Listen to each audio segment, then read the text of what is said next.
Charlie was like an angel. He was kind and helpful to the sick, the oppressed, and the suffering. He helps Doris escape Walter's pressure and also treats Doris's father. This episode is very touching for Doris's family. Please stay tuned for this increasingly interesting story. Thank you. Chapter 2371. Desperate Walter was dragged out of the hospital by Isaac's men.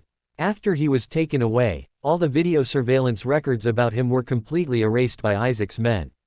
In this way, no one can find the video data of him in Ores Hill, and it is even more impossible to find the trajectory of his activities. After Walter's family finds out that he is missing, they will come to Ores Hill to search again, and they will find that this person is as if he has evaporated. Before leaving, Charlie talked to Isaac and asked him to arrange for professionals to give Walt's favorite mercury dichloride to him. After he becomes ill like Doris's father, he will immediately put him on dialysis equipment. This is the so-called rule of the human body. For some demons with extremely corrupt character, this method can bring them real punishment. Doris watched Charlie determine Walter's fate in such a delightful way with her own eyes, and was very moved. During this time, she witnessed the whole process of her father's illness, further deterioration, and unconsciousness. She can vividly remember the pain her father suffered. So, after learning that all this turned out to be the poisoning of Walter behind her back, she naturally hated Walter. If Walter was just arrested, sentenced, and jailed, she would feel that it was too cheap for such a vile person. As for Charlie's handling method, if she herself, she would not dare to think about it, and she would not be able to realize it. So the gratitude she felt to Charlie had already shot to an unparalleled level. So, after Isaac took the people out of the ward, Doris closed the door, and the moment she turned around, she immediately knelt in front of Charlie, choked up, and said, "Master, thank you so much for this. If it weren't for you, I might never know. All of this turned out to be Walter behind the scenes. If it weren't for you, I might never be able to help my father get justice." Charlie hurriedly reached out. He helped her up and said seriously, "It's just a matter of my left hand. Don't be so polite. This person, Walter, is vicious and sinister, so I am not only helping you but also treating the people the way they deserve." Doris sighed, choked up, and said, I really didn't expect that for so many years of classmates, Walter would be able to do such nasty things." Then, she wiped away her tears, looked at her unconscious mother on the sofa, and asked, "Master, my mom, she is not okay?" Charlie smiled slightly and said, "Auntie is only temporarily unconscious. Wipe her face with a cool wet towel and she should wake up." Then he said to Doris again, "Wake up the aunt first and then give the uncle the medicine. This should heal uncle as soon as he takes the medicine so that you and the aunt will be completely relieved." Doris was extremely excited, and said quickly, "Okay master, give it to me." After that, Doris ran into the bathroom quickly. Soon, she took a wet towel and ran out of the bathroom. She strode to the sofa and carefully wiped her mother's cheek with the wet towel. After a while, she saw her mother's eyelashes move slightly, and then she opened her eyes. Doris. The first thing Leathina opened her eyes was angrily asking, "Where is that Walter? He killed your dad. Don't let him go." Doris looked at her. Charlie glanced at her and said hurriedly to Leathina, "Mom, Walter has already been arrested. It is estimated that he will stay in prison for a lifetime."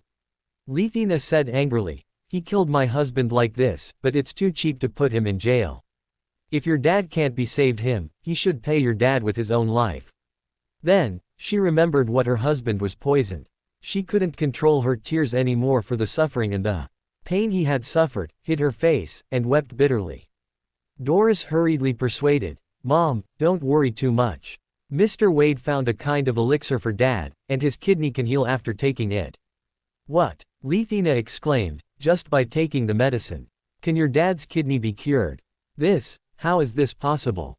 Didn't the doctor say that kidney failure is almost irreversible?" Charlie said at this time, "Auntie, for most doctors, kidney failure is indeed irreversible, but our ancestors still saved good prescriptions, and the treatment is not so very difficult." "Really?" Leathina couldn't help feeling excited, choked up, and said, "Then Mr. Wade will take action and save my husband. He has taught and educated people all his life, doing good and accumulating virtue. He has never done anything bad, and he shouldn't end up like this." After she finished speaking, she looked at Doris next to her, grabbed Doris's hand, and cried, he used it for more than 20 years. Raising Doris into a talent, he hasn't seen Doris put on a wedding dress, to marry, to have children. He has not enjoyed the family happiness of 3 generations. If he just leaves like this, it would be a godless world, so cruel.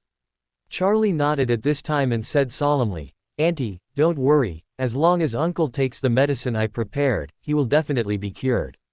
With that, he hurriedly ordered Doris, Doris, it should not be too late, find a cup and fill half of it with warm water, put the pill I gave you in the warm water to dissolve, and then feed it to Uncle. When Doris heard this, she nodded hurriedly, subconsciously said, okay. When the young master's words almost blurted out, Doris realized that her mother did not know Charlie's true identity, so she hurriedly changed her words, okay. Yes, Mr. Wade, thank you, I'll get it right now.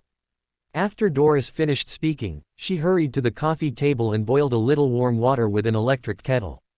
After filling half a cup, she took out the red sandalwood box that Charlie gave from his pocket. As soon as the wooden box was opened, an inconspicuous pill was placed in it. However, although the pills were not very eye-catching after the box was opened, the refreshing smell of medicine overflowed all at once and quickly filled the entire ward. This is the blood-saving, heart-saving pill refined by Charlie.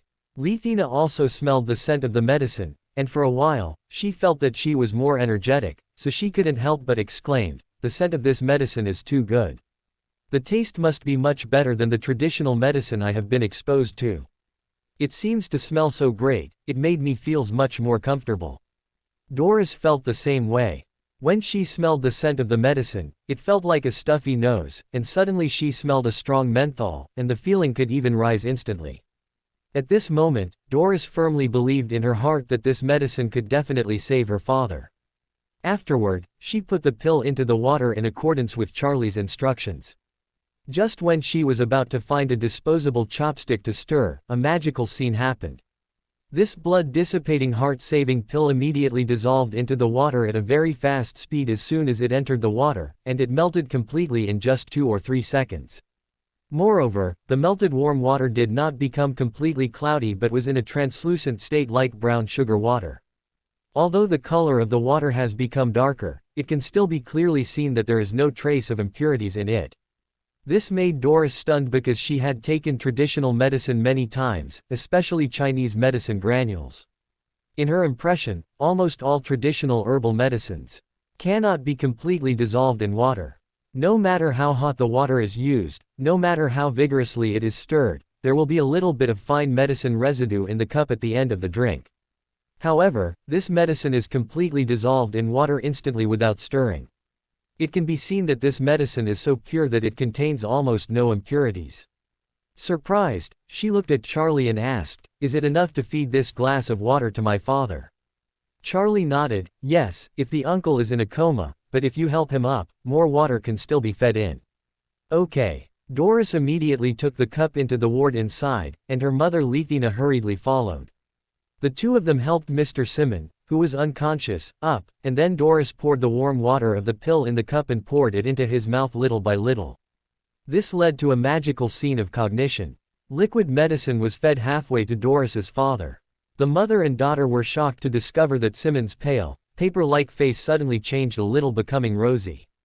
This is what traditional medicine calls the color of blood. When the human blood is strong enough, the complexion will be ruddy and shiny. Once the blood is insufficient, it will become white or sallow. Why are terminally ill patients almost pale, even their lips are not even half bloody? It is because the blood in the body has already been exhausted. This is the case with Doris's father. Extremely severe kidney failure has long put his life on the line. His complete body, like a plant on the verge of dying, withered to the extreme. However, just after the medicine was taken in, his body began to undergo earth-shaking changes. In the eyes of the mother and daughter, this scene is like watching a documentary on a TV station or say a miracle unfolding in front of their eyes. In some documentaries, in order to witness nature from the depression of all things in winter to the recovery of the earth in spring, a video camera was used deliberately to take time-lapse photography, filming a forest from the beginning of winter to the blooming of spring flowers, and then played with increased speed. In this way, the audience can see the whole process of the recovery of all things in nature in a few seconds. At that moment, everyone will be shocked by the extraordinary craftsmanship of nature. The mother and daughter at this time witnessed such a miracle. Doris's father, Simmons, has undergone a radical change in a very short time. After his skin became rosy and shiny, his breathing became much stronger. It can be seen from the monitor next to him that his blood pressure, which was originally very low, began to rise rapidly in a short time. After a while, Simmons slowly opened his eyes. At this moment, the mother and daughter burst into tears with excitement. Doris laughed and cried and asked with concern, "Dad, how are you feeling, Dad?" Leathina also cried with joy and asked, "Sim, are you feeling better?"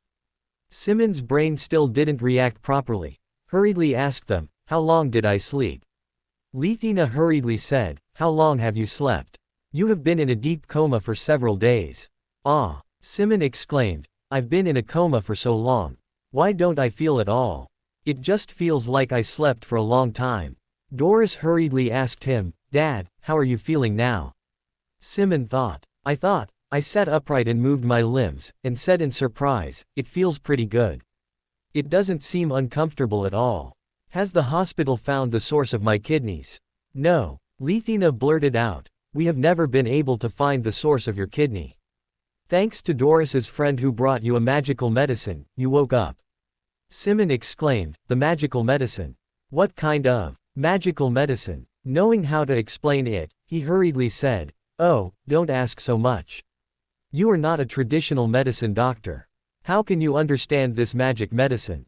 Just hurry up to thank Mr. Wade." Simmons raised his head. Seeing Charlie standing next to him, he hurriedly said gratefully, "Mr. Wade, thank you so much for saving my life." Charlie smiled slightly and said, "Uncle, don't be so polite. I and Doris are good friends. A little effort from me, nothing else." Leathina help exclaimed, "Sim, I see your skin color has got better than before. Your physical condition has greatly improved. We should call a doctor to check it." Standing at the side of Doris, Charlie asked in a low voice, "It does not matter if the doctor comes to see it?" Charlie nodded and smiled. "It doesn't matter at all. Anyhow, let the doctor come over for a systematic examination." Doris hurriedly asked in a low voice, "What should we say if the doctor asks about medicine? After all, in the eyes of the doctor, my dad's kidney failure is almost irreversible." Single quote. Charlie said with a smile, "Never mind, People's Hospital, doctors would have seen more medical miracle." Secondly, old Jacob, Charlie's father-in-law, was hit by a car into a paraplegic position and he entered the hospital. All the doctors announced that he could only lie on the bed for the rest of his life, and he could no longer feel any more under his neck, let alone move freely. However, he cured him with a blood-saving heart-saving pill, allowing him to be alive and kicking on the spot. At the time, this was also considered a medical miracle. But the credit was given to a genius doctor at the time, who was a great healer in the eyes of the people. Not only, no one was questioned, but the doctor was later troubled by Kobayashi Ikaro.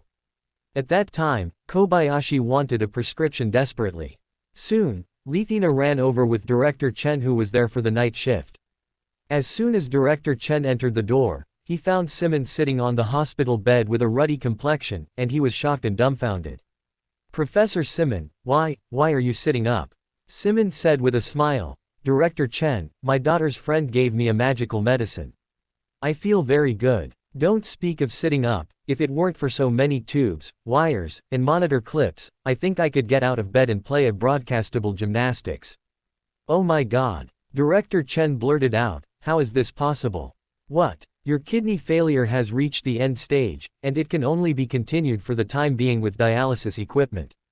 How can it be done all at once?" He said. He ran over immediately and carefully checked Simmons' physical indicators. "It doesn't matter if you look at it, the more you look at it, the more scared." He muttered in amazement. "Heart rate is up, blood pressure is up, blood oxygen index is up. The electrocardiogram is also normal." He pushed incredulously. Looking at Simmons with glasses, he said, "Professor Simmons Wong, let's shake hands. See if you can squeeze it hard so that I can feel your current muscle state." "Okay." Simmons immediately stretched out his hand and shook it with Director Chen. "A bit of strength. Oh, Director Chen felt the strength in Simmons' hand and exclaimed, "You can do muscular strength. This is really amazing. You have been in bed for so many days and you lost weight quickly, and it was accompanied by more serious problems. Your muscles atrophy, but now there is still such amount of strength, it is incredible." Simmons was surprised. "Director Chen, is this strength still great?" Director Chen blurted out, "This is all right. You want it. I know that many patients with end-stage renal failure cannot hold hands even as a 5 or 6-year-old child can." Simmons was surprised for a moment, and said with an excited smile, "Director Chen. I didn't use my full strength just now." "What?" Director Chen blurted out. "I haven't used all my strength." "Then you can feel it with all my strength." Simmons nodded, his hands gradually increased, and Director Chen still looked shocked at first, but immediately afterward, his expression gradually became a little ugly. Then, he suddenly yelled, "It's okay. It hurts. It hurts." Simmons quickly let go, with an apologetic expression. "I'm sorry, Director Chen, got carried away." "It's okay. It's okay." Director Chen shook his hand, and quickly rubbed it with his other hand, blurting out, "You are really incredible.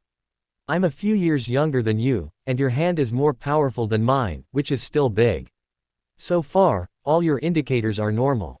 What a miracle." As he said, he hurriedly said, "Professor, wait a minute, I'll let the nurse come over to draw your blood, and take the time to check your blood creatinine. If your blood creatinine is also normal, then that means you are completely cured." Serum creatinine is an important indicator for judging the degree of kidney damage. The higher the blood creatinine value, the higher the degree of kidney damage. For a normal adult, the value of blood creatinine is generally within 133. Exceeding this value indicates that the kidney has been damaged. Once the value exceeds 450, it can be assessed as renal failure. If it exceeds 700, it is basically in the category of uremia. And Mr. Simmons' blood monitoring at noon today showed that his blood creatinine index has reached more than 1,500. Therefore, he wants to know if he is really getting better now, or even healed. The blood creatinine index is the most important reference standard. Soon, the nurse rushed over. Seeing Mr. Simmons' sudden energetic appearance, the nurse was shocked to speak. It took a long while to recover after Director Chen's reminder, and quickly collected Simmons' blood. The blood was rushed to the laboratory for testing, and the results took 20 minutes at the earliest. Just as everyone was waiting for the blood result, Simmons clutched his stomach and asked his wife Lethina awkwardly, "My wife, do you have anything to eat? I suddenly feel so hungry. I am hungry. My stomach is making sounds." Lethina wiped her tears and choked sob. "You have been in a coma these days, and your stomach is also showing signs of exhaustion. The doctor said that even the nasal feeding method of intubating the esophagus from the nose is not suitable, so it has always been maintained by infusion of nutrients. I didn't prepare anything to eat." Doris hurriedly said, "Dad, what do you want to eat? I will bring it from outside for you." After finishing speaking, she hurriedly asked Director Chen, "Director Chen, what does my dad need to avoid now?" Director Chen said, "Your dad has been eating no food these days, and his body consumed a lot of time under this condition. It is still necessary to quickly supplement nutrients and calories, but he cannot eat spicy food." Simmons hurriedly said, "Dr. Chen, can I have some roast duck buns? It would be even better if I could have a bowl of duck blood soup." If people in Oris Hill select 10 favorite foods, duck blood soup and roast duck buns will definitely be on the list. Duck blood vermicelli is made by boiling duck blood, duck intestines, duck liver, and vermicelli.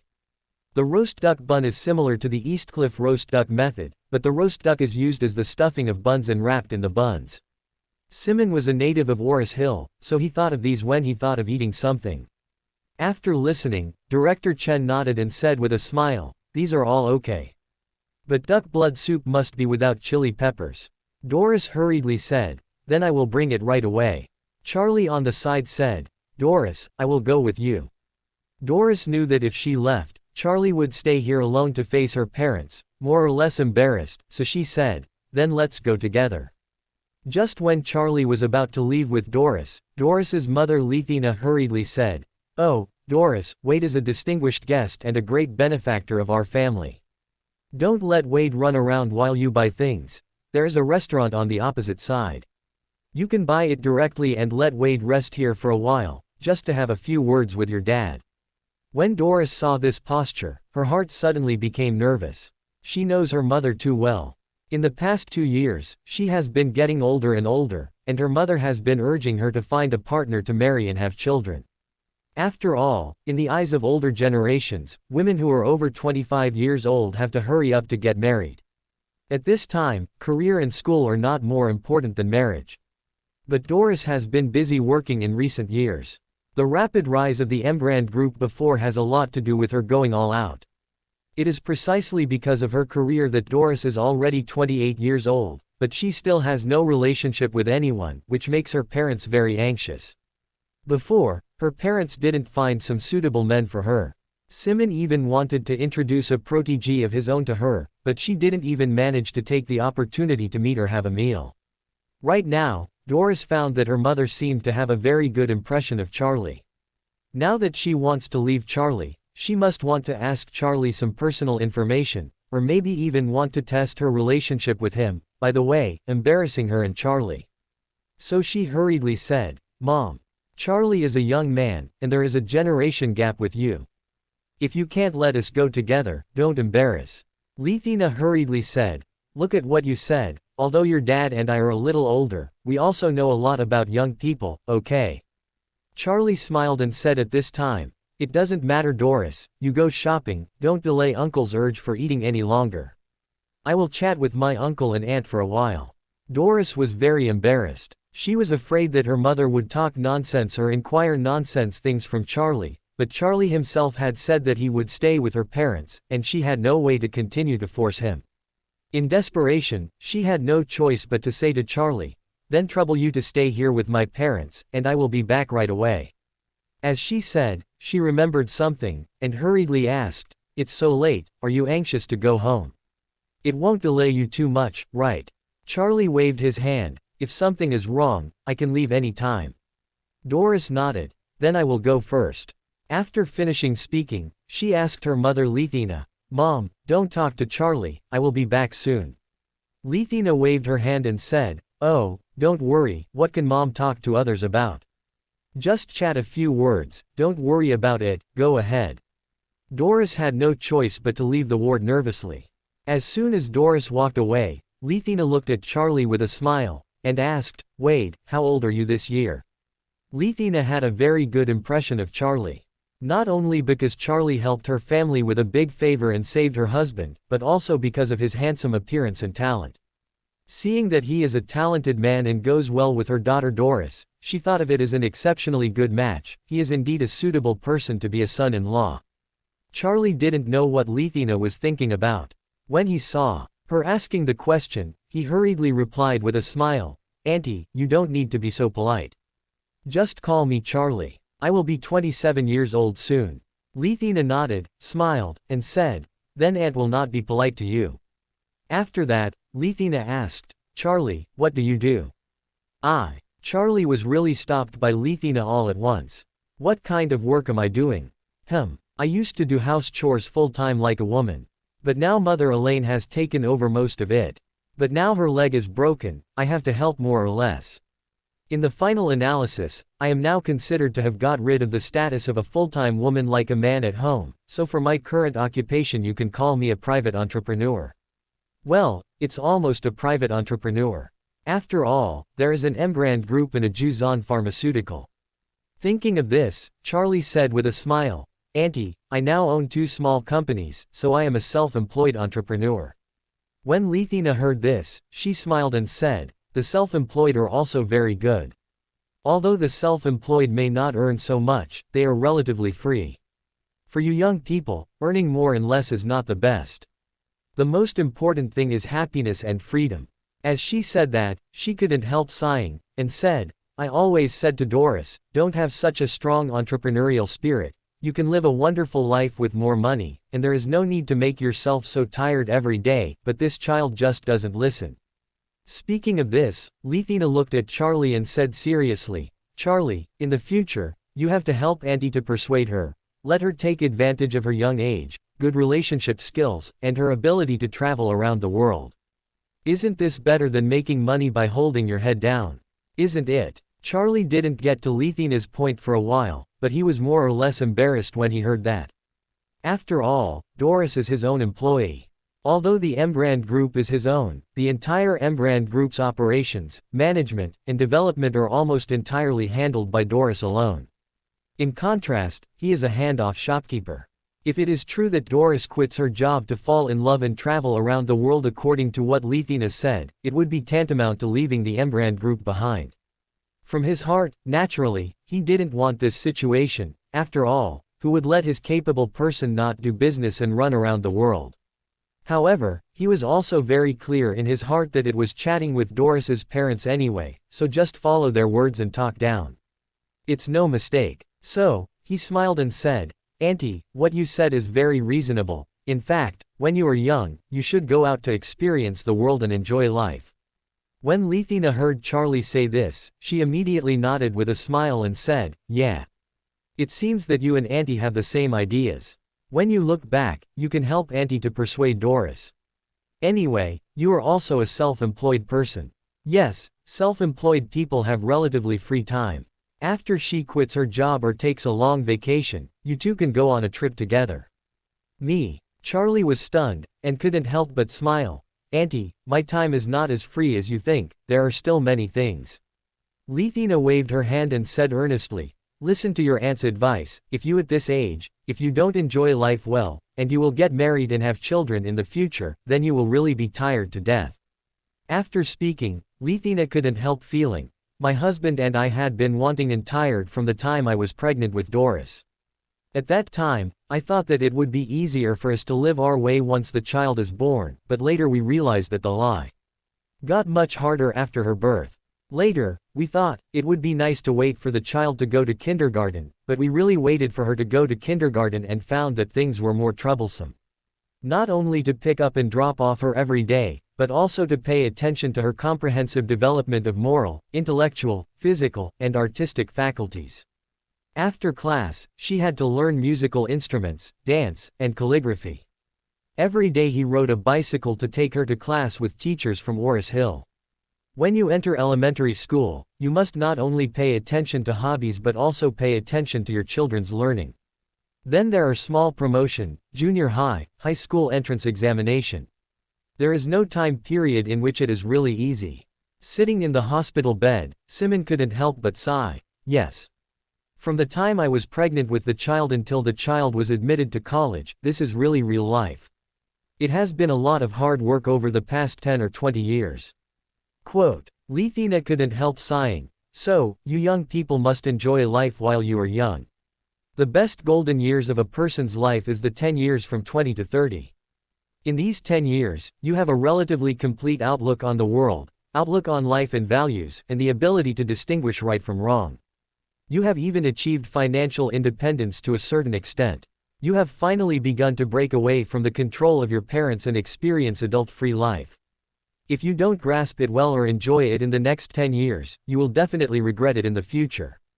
Charlie nodded in agreement. When he was young, he also had a lot of fantasies. The education of his parents has never done anything to help him grow up or hope his son will become a dragon. When he was young, his mother would always tell him, "Life is short and the world is big. I hope you can be a happy person, a person who can travel all over the world and eventually reap happiness and live up to this life." If those accidents don't happen, the Wade family's financial resources were enough to support Charlie's economic freedom from childhood to age, and enough to support him to pursue his dreams when he was in his 20s. And Charlie has never put money in his eyes, so after he reaches adulthood, he will not get involved in family fights. In that case, he is likely to be indulged in traveling the world every day. Maybe to conquer Mount Everest, maybe go skiing in the Alps, go on vacation in France, go to Antarctica, or go diving in Tahiti. But it was the accident that changed his life trajectory drastically. Originally, he was the world's top rich child, within a population of 6 or 7 billion in the world, and no more than 100 people who can reincarnate so well. However, after 8 years of age, he became the poorest and most miserable orphan. Compared with other orphans, he has had a harder life. This is because he not only had no father and no mother like other orphans but also lived in an orphanage like other orphans. In his young heart, he still had to endure the pain of the murder of his parents, endure the unshakable hatred, and endure the huge gap from heaven to hell.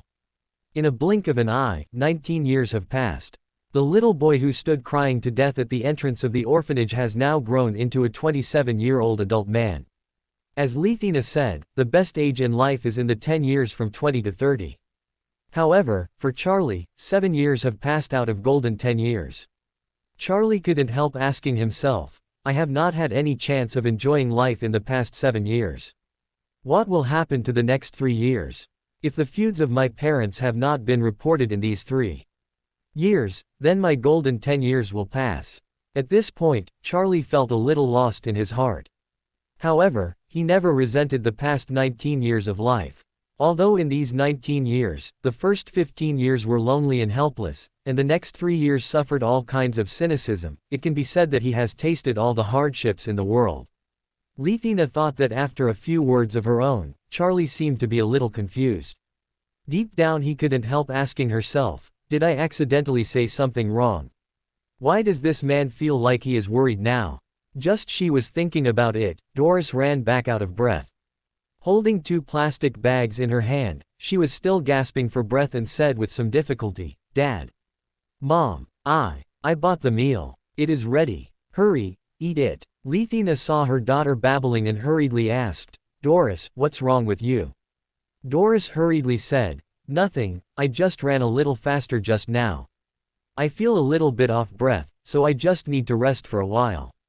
Simmons couldn't help but said distressedly, oh, what are you doing so fast? Walk slowly, just by slowly, not need to hurry. Doris said unnaturally, Dad, aren't you hungry? You have not been eating for so long, I am afraid that you will lose your body from starvation. In fact, Doris was ashamed, to tell the truth. The reason she ran so fast was that she was afraid that her parents would say something that shouldn't be said to Charlie. That's why she deliberately ran faster, trying to compress the time that her parents and Charlie spent alone. At this moment, the little nurse also rushed in and blurted out in surprise, Director Chen. The patient's blood came out, and the blood creatinine is only 45. 45. Hearing this value, Director Chen was completely confused. From 1500 to 45. Isn't this amazing? Doris's family of 3 is more sensitive to this data. After all, as early as a few years ago, Doris's father had already suffered from uremia. This family of 3 has been treated for a long time. They are very clear about the numerical range of blood creatinine, and each different range represents what kind of state the kidney is in. They are even more clear. The relatively broad normal value of blood creatinine is between 40 to 130. So, when they heard the number 45, the family of 3 burst into tears with excitement. Doris remembered something, and then asked Director Chen, Hello Director Chen, I seem to remember the value of 45. For normal people, is it not more or less low? What Doris said is wrong. The value of 45 is almost at the minimum, so it is actually a bit low for most normal people. Generally speaking, the blood creatinine index of adult men is mostly in the range of 70 to 80 to 100. Director Chen couldn't hide his excitement and said, This is actually normal. Your father fell ill during this period, he lost weight very quickly, his body became very weak, and there was also a certain degree of malnutrition. In this case, blood creatinine will definitely be low. I guess your father will be able to maintain the best value of around 70 or 80 after a few days of recuperation. Doris suddenly relaxed a lot. She hurriedly asked, Director Chen, is my father's current situation healed? Director Chen nodded and said confidently, healed. It must be healed. This is simply amazing. Doris was so excited that she turned to look at Charlie, her eyes flushed. She has many words of gratitude to say, but it feels like a stalk on her lips. This is because, in her opinion, this kind of life-saving kindness is too great. If she always thanked him, she would appear to be very insincere, not even religious enough. Although Lethina knew that her husband should have recovered, she hadn't been fully corroborated before. Now the blood creatinine results have come out, completely dispelling all the doubts in her heart, and she couldn't help but burst into tears. Immediately, she looked at Charlie, and suddenly knelt in front of Charlie, and said gratefully, Mr. Wade, thank you. I really appreciate you. I don't have words to express my gratitude. Seeing this, Charlie hurriedly stepped forward to help her up, and said, "Oh, Auntie, what are you doing? Get up." Leathina choked up at this moment. "I feel that your kindness is too heavy for our family, and I really don't know how to thank you." Speaking of this, Leathina sighed. "Mr. Wade, I am not a fool. The medicine you gave us has such a magical effect. If it is sold to those top rich people, it will be priceless, not to mention tens of millions. It is hundreds of millions, and it is very worthwhile for those rich people whose lives are hanging by a thread." Although Leathina is not a university professor, yet, she is also an age-seasoned intellectual. The advantage of an intellectual is that although she may not really understand medical matters, she has a more accurate knowledge and judgment on many things than ordinary people.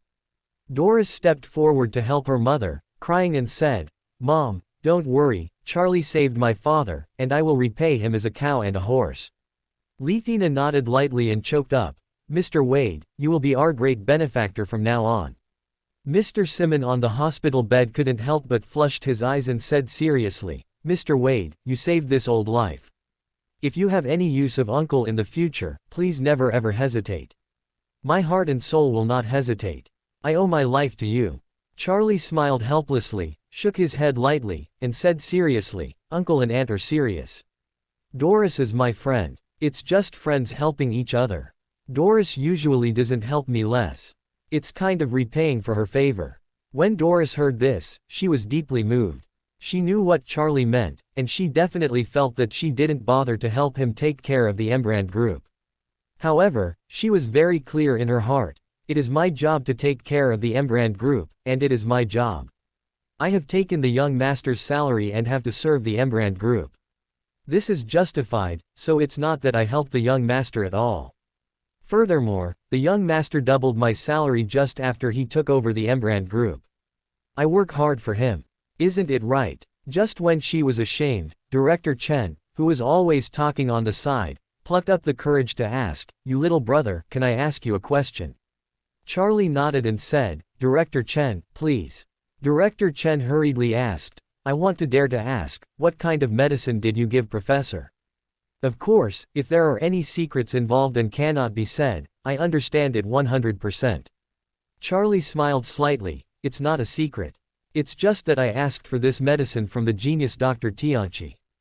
It is said that the genius Dr. Tianchi is not the creator of this magic medicine. His old forefathers accidentally got a small amount of ancient stock. The medicinal secret passed down by the doctors was originally very small. I happened to be lucky to find a small part of it." When Director Chen heard this, he suddenly realized that he patted his thigh and said with emotion, "I remember. Last time he was in our hospital, there was a patient with high paraplegia. Just because he took the magical medicine brought by Tianchi, he instantly recovered. It is said that the medicine used for the ancient gods at that time was the ancient traditional medicine whose prescriptions were lost. I never thought that this medicine is so magical that it could not only cure high paraplegia, but also cure the irreversible acute renal failure in the eyes of modern medicine."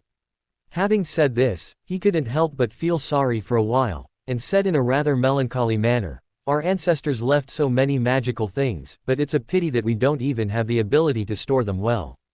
If this magic medicine, if it can be rediscovered and reproduced, it is really the gospel to the people of the world." Charlie nodded and smiled, without speaking any more. Director Chen checked the time and said, "Oh, it's almost 11 o'clock. I have to go to other wards for rounds first, so I won't bother too much." Doris hurriedly sent Director Chen out. After she came back in, Charlie also said, "Uncle, Aunt, Doris, it's really late, I have to go back first." Leathina hurriedly said, "Oh, Mr. Wade, why so anxious, let's sit a little longer." Doris on the side was afraid that her mother would show too much enthusiasm for Charlie, so she hurriedly said, "Mom, this is a hospital ward, not home. How can anyone stay in the ward for so long?" After speaking, she hurriedly said, "Furthermore, Dad is completely healed now. Let's go home quickly. The hospital feels too depressing for me during this period. I don't want to stay here for a minute." When Leathina heard this, she had to say to Charlie with some regret, "Mr. Wade, I will not keep you today. Tomorrow I will cook a big meal at home. Thank you very much, you must come." Chapter 2381. Charlie thought that Leathina suddenly wanted to invite him to her house for dinner. Thinking of finding an excuse to decline, Leathina waited for him to speak and hurriedly said, "It happens to be Saturday tomorrow, Doris will not go to work. She can help me at home and make more dishes." Simmons on the hospital bed also spoke in agreement. "Yeah, Mr. Wade, come home to have a meal, just take it as an act of thank you from us." However, Simmons is far from knowing that Charlie had actually been to his house earlier. Seeing that both Leathina and Simmons said so, Charlie was somewhat embarrassed. He didn't really want to agree to the meal, but he felt it was difficult to refuse at their face. Just when he was a little bit hard to get off the topic, Doris hurriedly said, "Mom, I have something to do tomorrow. The company has to work overtime, some other day." "Ah, you will work overtime tomorrow." Leathina was very dissatisfied and said, "Why do I have to work overtime on weekends?" In fact, Doris didn't really want to work overtime, but she saw that her parents might have a good impression of Charlie, and guessed that her parents might want to take advantage of the opportunity to invite Charlie to dinner to learn more about him. Therefore, she also guessed that her parents must not know that Charlie is now married, otherwise, they would certainly not be so direct. So, she planned to postpone the matter of inviting Charlie to eat at home, and then clarify the words with her parents. Even if Charlie's true identity cannot be told to them, at least she must let them know that Charlie already has a wife. As her husband, let them stop thinking about it. Thinking of this, she said very seriously, "Mom, I really have something to do tomorrow, not only tomorrow but also a lot of things the day after tomorrow. It is really busy lately, or let's not make an appointment this week, next week look at the time, we will see about it again." Leathina heard what she said, and knew there was no way to continue. What she wanted was Charlie to come to the house to have dinner with their family of 3, but if her daughter had something to do, she and her husband invited Charlie to eat at home, more or less it's also strange. So she had no choice but to say, "Well, then I will not ask Mr. Wade to come to eat at home this week. Next week, depending on your work situation, let's make an early decision and try to invite Mr. Wade to come home for dinner." Quote, after she finished speaking, she looked at Charlie again, and said with an apologetic expression, "Mr. Wade, I'm so sorry, so let's make an appointment next week. What do you think?" Charlie nodded and said with a smile, "Auntie, I can do it." Leathina hurriedly said to Doris again, "Doris, you won't be allowed to work overtime on weekends next week."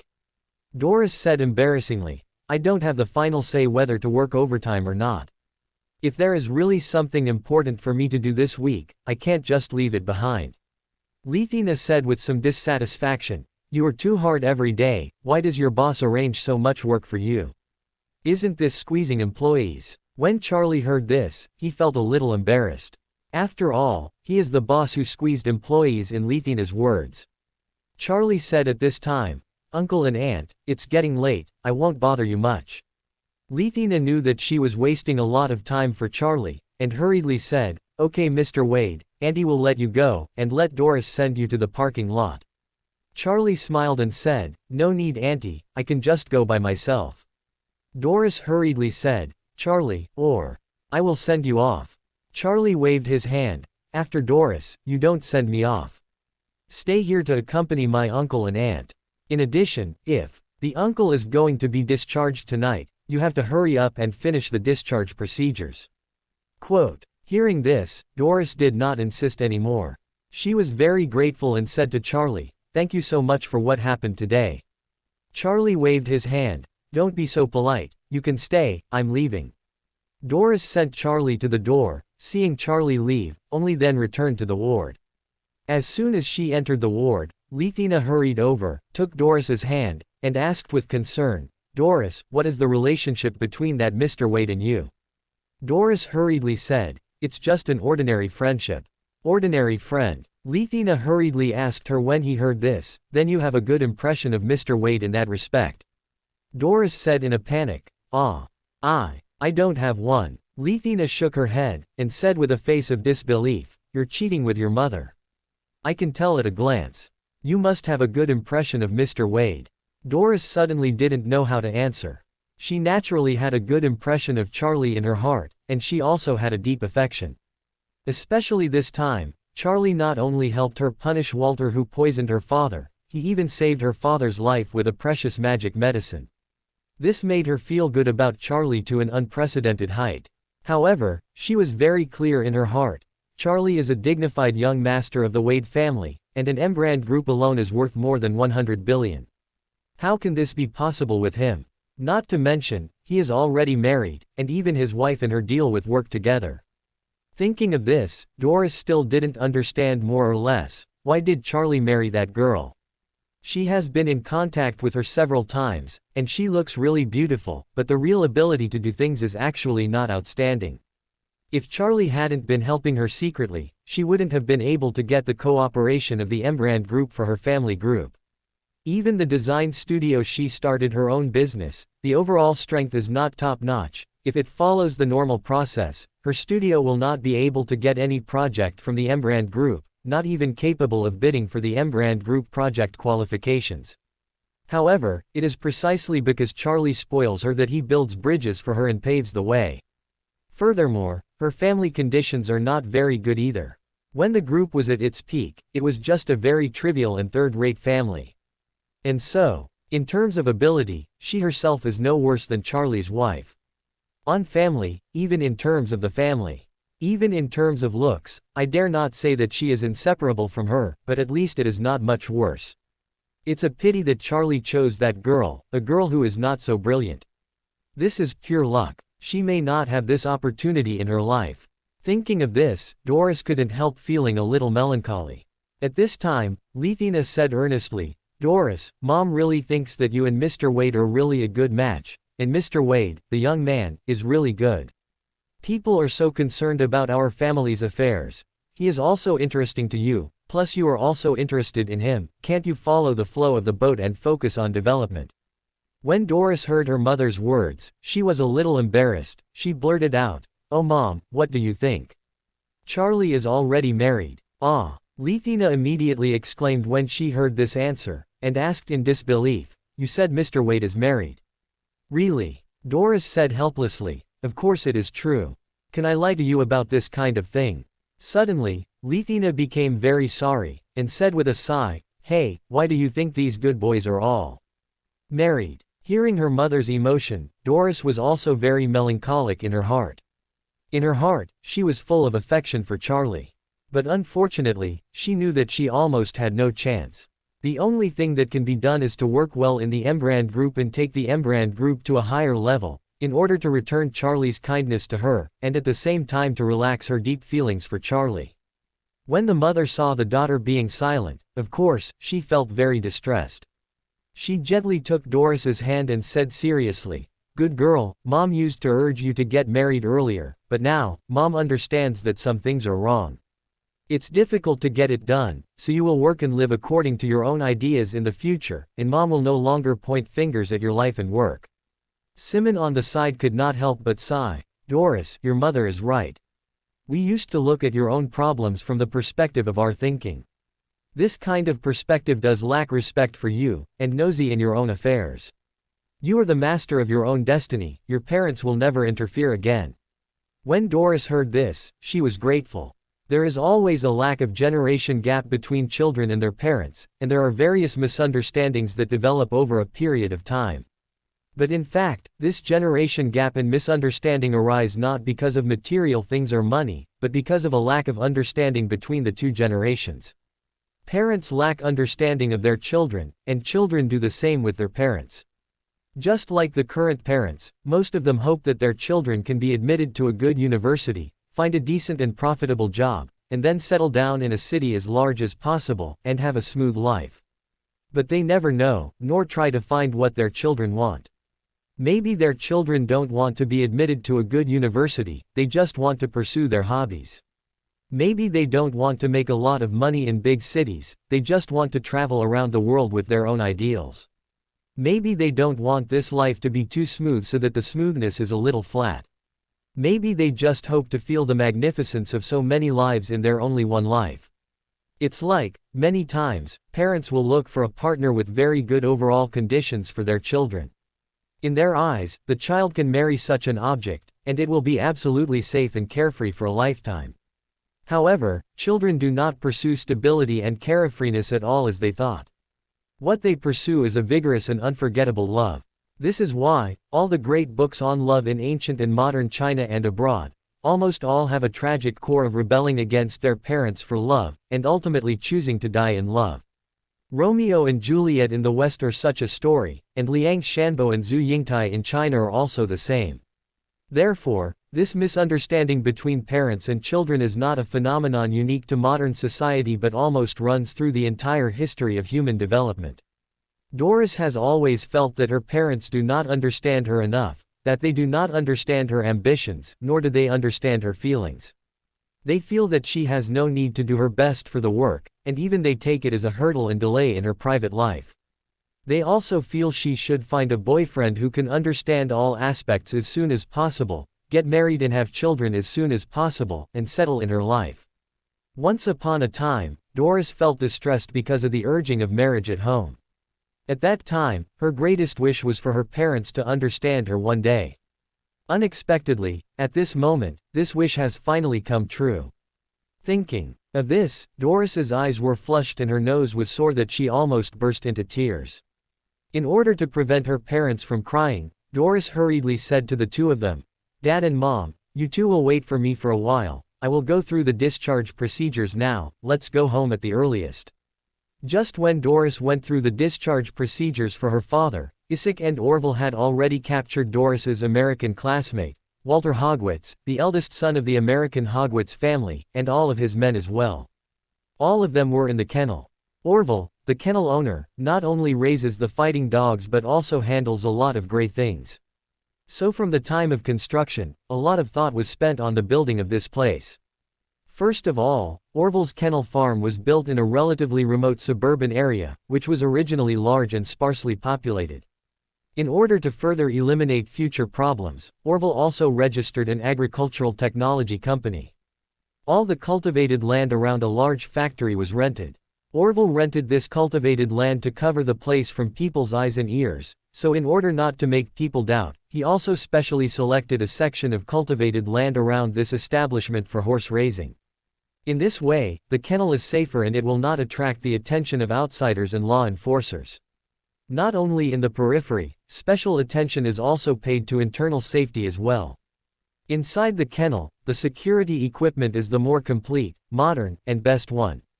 The fence of the kennel does not seem to be high. From the outside, there is no mention of high-voltage power grids and tribulus. It does not seem to be a very important place. However, on the inside of the wall, there is a high-voltage power grid 1 meter wide across 90 degrees. For those locked in it, the high-voltage power grid is just above their heads, and it is impossible to climb up, so there is no way to escape. Inside the kennel, there is a huge row of kennels. These kennels are all steel-welded iron cages with only a very strong iron fence. The locks of each iron fence doors are not ordinary mechanical locks, but 3 solid lines of defense composed of mechanical locks, fingerprint locks, and remote electromagnetic locks.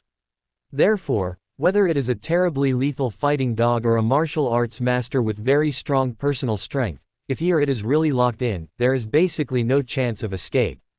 All of Walter's men were placed in one of the iron cages, while Walter enjoyed a very different treatment, and could enjoy a single iron cage. And the outside of this iron cage is connected with a set of equipment dedicated to dialysis. Because it is the iron cage, all kinds of pipelines can easily pass through without preventing Walter from receiving dialysis in the cage. At this time, Walter is being dragged into the iron cage by Orville's men like a dog. He is still yelling in despair, "You can't do this to me. I am the eldest son of the Hogwitz family, I'm the progeny of Rothschild. Relative of the German family." A black-clothed man beside him snorted coldly and cursed, "What kind of shit you are? Whatever that family is, in China, no foreign family has any place. You treat this place like your backyard. You come as you like, leave as you like. Who do you think you are?" Having said that, he grabbed Walter by the collar, broke open Walter's mouth forcefully, and poured a bottle of liquid directly into his mouth. Then, despite Walter's struggle, he directly covered his mouth and waited for him to take all the liquid medicine. "Swallow it, then let go." Walter coughed a few times and questioned in horror, What did you give me a drink?" Standing outside the cage, Isaac sneered and said, "Don't you like secretly poisoning others with mercury dichloride? Why can't you taste your favorite thing? Mercury dichloride." Walter's face turned pale when he heard this. He knelt on the ground with a thump, and kept kowtow to Isaac, crying and said, "I know I was wrong. I really know I was wrong. Please, please let the doctor come and wash my stomach, later it's going to be too late. I'll have your stomach lavage." Isaac sneered. "Walter, do you know you are afraid now? When you hurt others, why didn't you think about their situation? When it comes to yourself, you are scared and want to admit counsel. Do you really think that admitting counsel can solve the problem? I tell you, it's impossible." Walter collapsed and desperately cried out, "I beg you to bring Mr. Wade on a phone call. I say that I really knew I was wrong. I am willing to be a cow and a horse for him in this life, as long as he can spare my life." Isaac said disdainfully, "You think you have this qualification?" "Yes." Orville curled his lips in disdain, and said coldly, "Just this kind of dog stuff. Don't talk about being a cow or a horse for the young master. Even if you give me like a dog, IFC King can't look down on it." "What are you?" Walter didn't want to give up, crying bitterly, "Please help me tell Mr. Wade. As long as he can agree to let the doctor give me gastric lavage, even if he leaves me, I'm willing to stay here for a lifetime, too. It's really not good. I'm willing to stay here for the rest of my life, doing labor to reform myself and repay my sins." As soon as Walter said this, he was cleaning another place not far away. The man in the iron cage said coldly, "Hey, you young Yankee are a shit. You have offended Mr. Wade and hope that Mr. Wade can let you go. You are just a fool. And, if the Master Orville allows, I don't want you to see breathing anymore." It was Ichiro Kobayashi's younger brother, Jiro. Since he was sent by Charlie to raise a dog here, he dreamed that he would be able to escape from this place one day. However, Orville's kennel farm is extremely guarded. He will definitely not be able to escape if he wants to. Therefore, he wants to leave here and only two possibilities remain. The first possibility to leave this place is that his brother Ichiro made a mistake and was given up by Charlie, which will make Charlie take the initiative to use the brother to replace him out. But, I still remember my brother clearly. The extremely flattering look of Charlie, coupled with the fact that I was doing his negative teaching materials in this kennel, I think my brother should walk on thin ice now and never make any mistake. So, there is only the second possibility left. That is, Charlie is willing to take the initiative to let me go. But this possibility is almost negligible, almost zero. After all, I raise a dog every day. Work hard, very low status, not even as good as the dog here, even Orville rarely has the opportunity to see, let alone seen by Charlie. Because of this, I do my work every day and work hard. The job is to hope that the people under Orville's hands can see my efforts, and then report my performance to Orville truthfully. Now, Orville has finally come to the kennel personally. How could Jiro let it go for such a good opportunity to show loyalty? Orville didn't expect that Jiro, who was working in the kennel, would reprimand Walter with outrage. However, after a while, he understood Jiro's motives. So he smiled and said, "Jiro, your consciousness has improved very fast recently." Jiro hurried to Orville's front, bowed suddenly at 90 degrees, and said loudly, "Mr. Orville. Thanks. Thanks for your recognition of Jiro. I will definitely continue to work hard." Orville nodded in satisfaction and smiled.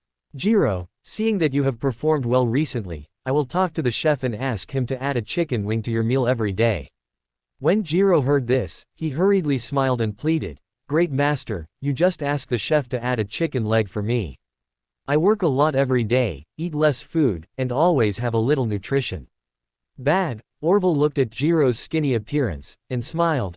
"Jiro, you are quite good at bargaining." Jiro explained hurriedly, "Lord, I just feel that I can't get enough food every day. I don't mean to bargain with you. Don't get me wrong." Orville nodded and smiled. "Okay, I know, so let's see, for your hard work recently, I let the chef give you every day a chicken wing. He will add an extra chicken leg every Monday and every Thursday." When Jiro heard this, he bowed in excitement. "Thank you, Lord. Thank you, Lord. Thank you, Mr. Charlie," just saying that Jiro will work hard at the kennel. Orville smiled and said, "Okay, since you are so sensible, I have the opportunity to meet Mr. Wade, and I will definitely speak a sentence for you in front of him. Jiro was excited immediately. He kept bowing, nodded, and said, Jiro thanks you, my lord. Orville turned his face at this time, looked at Walter, who was pale, and sneered, Walter, you have also heard that my kennel does not need your garbage to help me work, so you can live here steadily and get ready for daily dialysis. Walter collapsed and cried, Lord Orville. Please call Mr. Wade. I am also the eldest master of the Hogwitz family, with family assets exceeding $10 billion US, plus I am more than 1 meter tall. I keep all year-round fitness. You leave me here to do miscellaneous work. Would I not be better than that thin and short Japanese? Orville smirked. Walter, what do you think your Hogwitz family assets are more than 10 billion? A very fast conjecture. I tell you, that open-mouthed thin and short Japanese was the president of Kobayashi Pharmaceutical Company, Limited before coming here. Do you know the Kobayashi Pharmaceutical assets worth? Quote. Speaking at this, Orville paused and said coldly, I'm telling you. The Kobayashi family's assets are more than 30 billion US dollars, that is 3 times that of your Hogwarts family. Walter was shocked when he heard this. Murmured, that Japanese, is it the former chairman of Kobayashi Pharmaceutical Company, Limited, Jiro Kobayashi? Yes, it's Jiro. Orville said and continued mockingly, look, Jiro has 3 times the family assets of yours, and he's just a servant who feeds and shovels dog shit every day in my place. Do you want to stay here to do coolie's work with rubbish existence of yourself? Take a picture of yourself, are you the FC King worthy? Walter was speechless, and his heart was desperately muttered, I didn't expect that in Lord Orville's kennel, there is actually a great man. The second young master of the pharmaceutical industry. The situation of the Kobayashi family is completely different from the Hogwitz family. The Kobayashi family itself has only 2 offspring, the eldest son Ichiro, and the second son Jiro, with an average of 30 billion in assets. And our Hogwitz family members are 2 FC King capable of giving birth. My siblings, cousins, and cousins add up to nearly 20 people and 10 billion US dollars in assets are the total. I don't have much to share at all. So, compared to Jiro, I'm 1,000 miles away. Even he raises a dog here, and I don't really have any chance. The mercury dichloride poured into Walter's mouth quickly took effect, and Walter felt more discomfort and pain. He knew that this must be the cause of the rapid deterioration of the kidneys. It wasn't until this moment that Walt really realized how much trouble he had caused to himself. He always felt that with his identity, status, and family background, he could walk sideways in any corner of the world. After all, relative to the $10 billion of family property, most things in this world seemed too cheap to him. When he was in the United States, he rarely caused trouble, but even if it really cost a human life, he could spend a few $1,000,000 at most and it would not cause him any trouble at all. If the poisoning of Mr. Simmons was in the United States, once the East Window incident happened, he would only need to spend a few $100,000, and he could immediately arrange a scapegoat. Even if the whole world knows, how is it that he is instructing behind? He can find a strong enough relationship in the Judicial Department of the United States to put all the crimes on a scapegoat, and never let himself get into any trouble. However, the bad is bad, and he actually offended Charlie this time. Since Charlie is offended, it can't be solved with money. In just a few hours, Walter went from a strong young man to a terminally ill patient who had almost lost all mobility and could only lie on the floor and howl. The doctor arranged by Isaac in advance has been following up on Walter's physical condition. He will measure his blood creatinine every half an hour. In half an hour, Walter's blood creatinine value went from 75 at the beginning to 200, 500, 800, 1000, and even soon exceeded 1500. This number represents that Walter's kidney has been completely damaged. Subsequently, the doctor immediately put him on the dialysis equipment. Dialysis equipment, to put it bluntly, is a mechanical kidney manufactured artificially. When one's own kidneys lose their function, they use such equipment to replace the kidneys for complete detoxification and filtration tasks. Therefore, when the dialysis equipment was activated, Walter's life was saved. However, although his life was saved, he could not get rid of the dialysis equipment anyway. At the same time, New York, USA. In a skyscraper in Manhattan, a white man in his 50s is walking anxiously back and forth in his office. He is Walter's father, Steve Hogwitz. It was already 3 o'clock in the afternoon in New York, and Steve started contacting Walter at 9 o'clock in the morning. Until now, he has not been able to contact his son. Fearing that Walter would encounter any accidents in China, he contacted Walter's entourage, but these people were all missing without exception. Several other family executives who followed Walter to Ores Hill could still be contacted, but they had no idea where Walter went after the evening. In order to determine Walter's whereabouts, these executives immediately called the Ores Hill police, but the Ores Hill police did not find any trace of him either. This person is as if the world has evaporated. After Steve got the feedback, he immediately realized that the situation was very bad. He pressed the phone on his desk, and sternly ordered, "Arrange the plane immediately, I'm going to China." The next day, Ores Hill in the early morning looked no different from usual. More than a dozen people, including Walter, have disappeared. For Ores Hill, which has a population of nearly 10 million, it is impossible to make any waves. Charlie slept very steadily this night, and Elaine was responsible for breakfast, so he was still asleep at this time.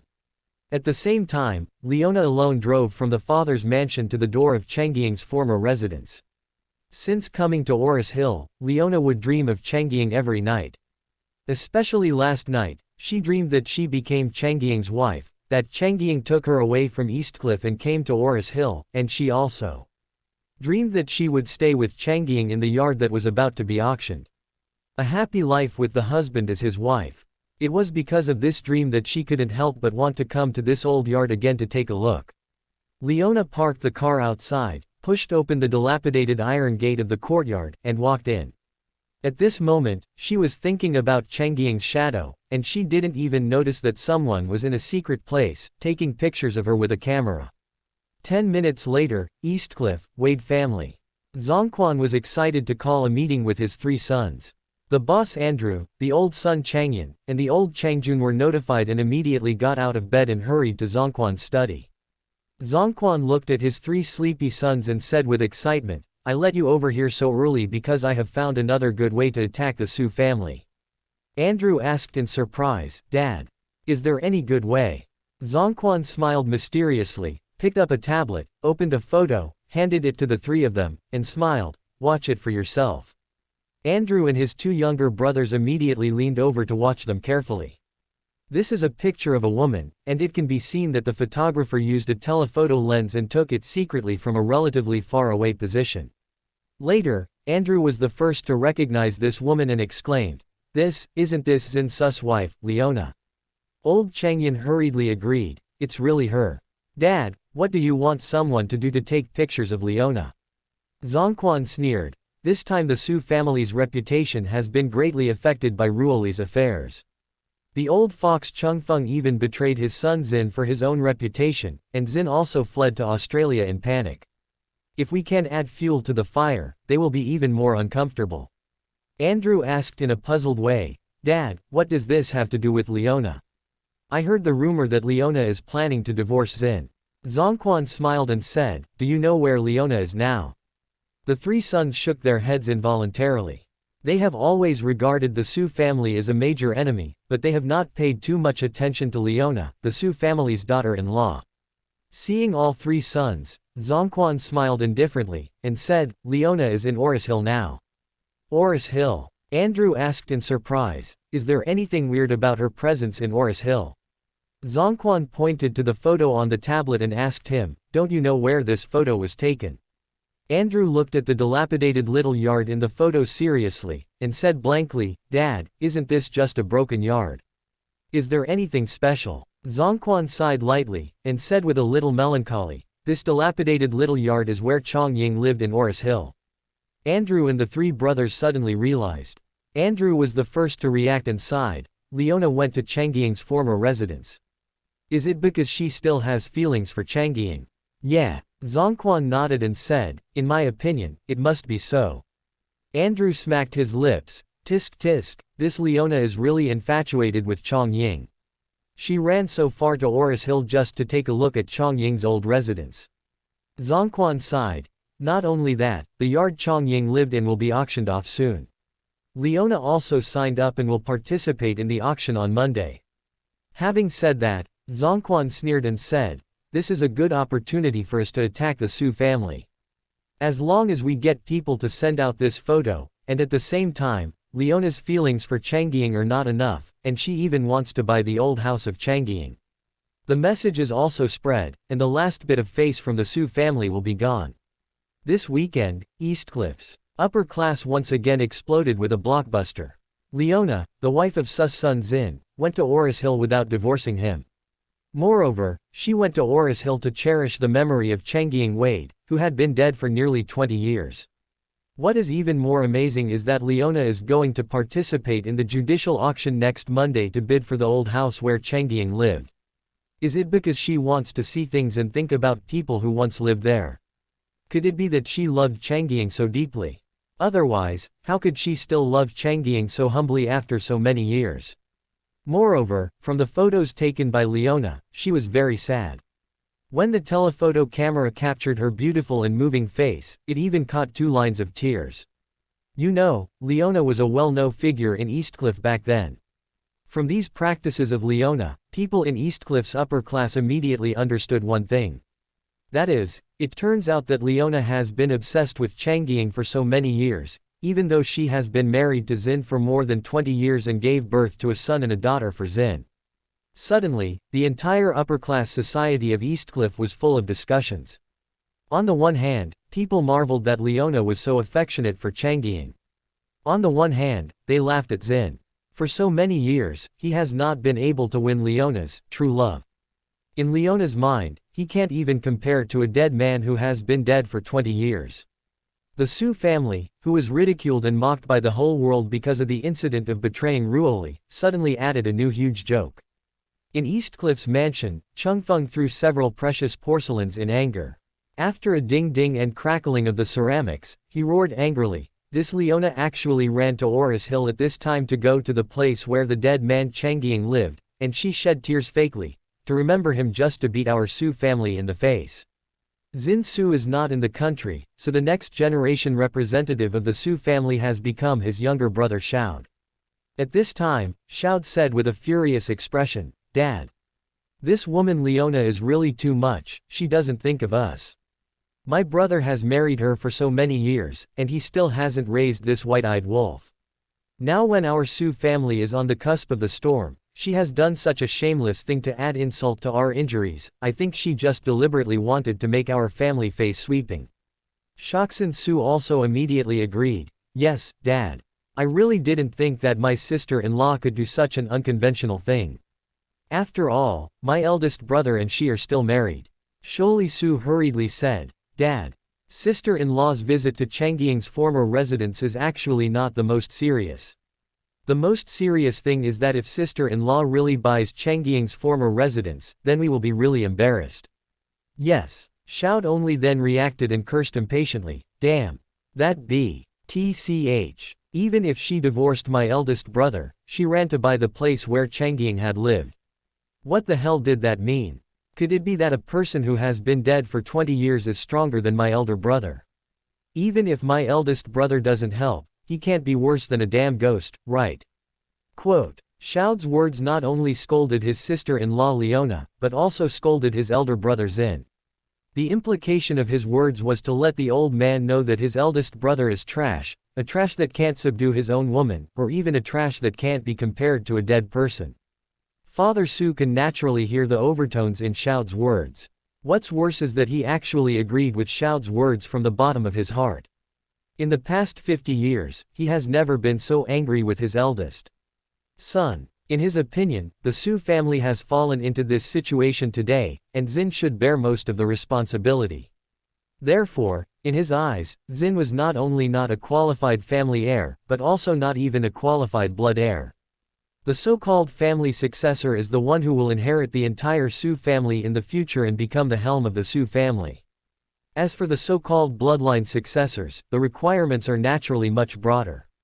As long as they are from the Su family, they are all the bloodline successors of the Su family.